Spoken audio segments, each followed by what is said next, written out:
Hello everyone, let's go for a damn video. Go! The video begins abruptly. Darcy is already strapped into a straitjacket, his breath steady, but his eyes darting nervously. The timer on the wall starts. 10 minutes. No countdown, no warning. Just the steady ticking of seconds passing.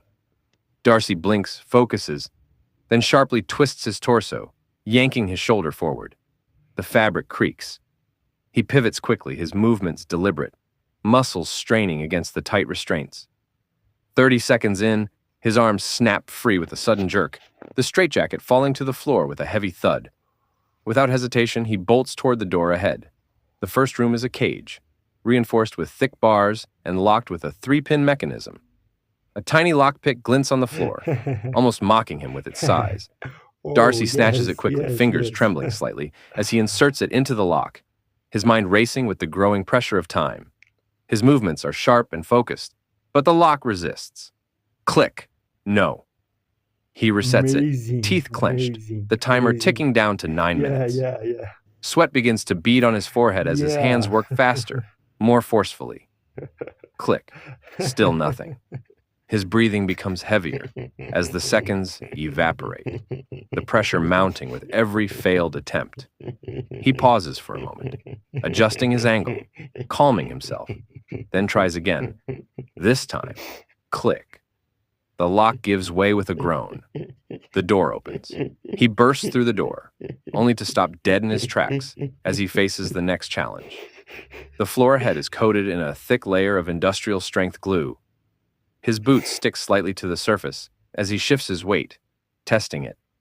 His eyes immediately dart upward to the monkey bars suspended above the glue. Without missing a beat, he leaps, grabbing the first bar with both hands and swinging his legs into the air. The motion is fluid at first, his body gaining momentum, arms pumping like clockwork. But halfway across, his grip slips. One hand releases, his body twists in midair, suspended by a single arm. He dangles, eyes widening, but the crowd holds its breath. Time seems to stretch as he swings back, regaining his momentum. He pushes himself forward again, reaching the next bar. Another swing, another lunge, and finally, he lands on the platform, just inches from the exit. 8 minutes remain. He quickly descends a narrow staircase, muscles burning, heart racing. At the third floor, he's met with an enormous boulder, tethered to the ceiling by 2 thick ropes. A blunt machete rests on the floor beside it. The objective is simple: cut the ropes. Darcy grabs the machete, the cold steel biting into his fingers as he raises it to strike. The first blow barely dents the rope. His jaw tightens as he adjusts his stance, swinging harder, faster. Each strike vibrates up his arms, and with each passing second, the weight of the boulder seems to loom larger, heavier. The clock ticks down to 7 minutes. Strike, strike, strike. The first rope finally gives way with a sharp snap. The boulder shifts slightly, straining against the remaining rope. Darcy doesn't waste time. His body is beginning to tire, his movements slightly less fluid. He swings again, but his grip falters. 6 minutes left. The final blow lands with a resounding crack, and the second rope snaps. The boulder hurls downward, crashing into a lever at the bottom of the ramp. A mechanism clicks into place, and Darcy is suddenly lowered into the next level. The fourth floor is pitch black. The only source of light is a menacing red glow from crisscrossing lasers that zigzag across the room. Darcy freezes, his breath caught in his throat. One misstep here will trigger the alarm.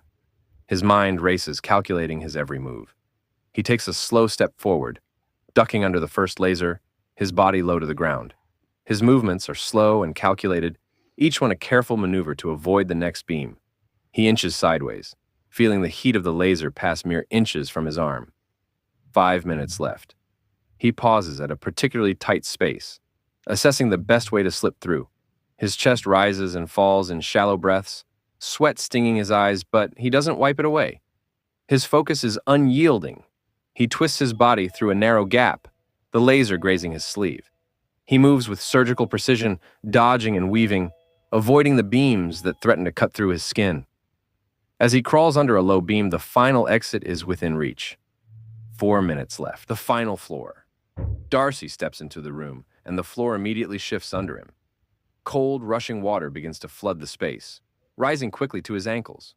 Panic surges for a moment, but he pushes it down. Time is of the essence.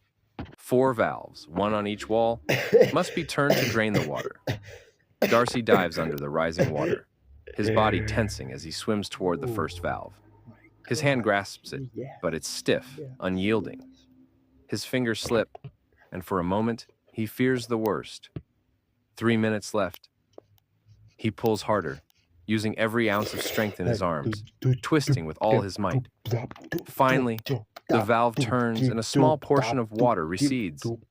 He surfaces, gasping for air, then plunges back down to the second valve. His fingers are numb from the cold, but he doesn't stop. 30 seconds tick by before the second valve finally gives way. 2 minutes left. The third valve is even harder to budge. Darcy's arms feel like they're made of lead as he fights the stubborn mechanism. 1 minute remains. His muscles are trembling now, exhaustion threatening to overtake him. He takes a deep breath and dives again, his lungs burning. He twists, pulling with everything he has. It moves. The water starts draining faster now. He surfaces just enough to take a breath before plunging toward the last valve. The final valve is the toughest of all. His vision begins to blur, his body heavy with fatigue. The crowd's cheers seem distant, muffled underwater. 30 seconds left. He twists the valve, his hands shaking. The pressure builds, but with one final desperate push, the valve opens. The water begins to drain rapidly. He's done it. Darcy stumbles toward the door, drenched, shivering, his body aching. It's stuck. 20 seconds, he slams his shoulder into it, and it groans in protest. He claws at the latch, his hand slipping in the cold. His heart pounds in his chest. 10 seconds. He grits his teeth, shoves harder, and with a guttural yell, forces the door open. He sprints down the final hallway, his legs burning. 5 seconds. He leaps over a fallen pipe, his hand stretching toward the button at the end. 2 seconds. With a final lunge, he slams his hand on the button. The timer freezes at 001. The crowd erupts in a deafening cheer as Darcy collapses to the ground, gasping for breath. The challenge is over.